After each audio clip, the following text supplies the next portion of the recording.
on to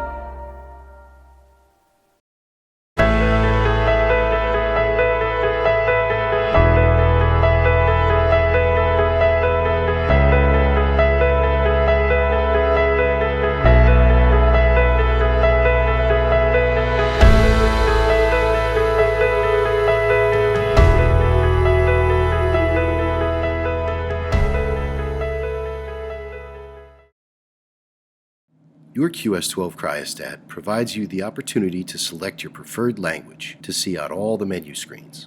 Please press your preferred language, then press OK to set it. You can also change your date. Simply press the year, month, or day that you want to change, and change it as needed up or down. Then press the OK button to set it. Your QS12 also allows you to change your time. Simply press the hour and minutes to set the proper hour and minutes in military time or standard time. Then press OK. It is very important to have the proper time set on your QS12 cryostat. It goes through an automatic defrost once every 24 hours. The time for this is set with another button in the menu, but to be accurate and have it perform the defrost at the desired time, the proper time must be set on the clock as well as on the automatic defrost button.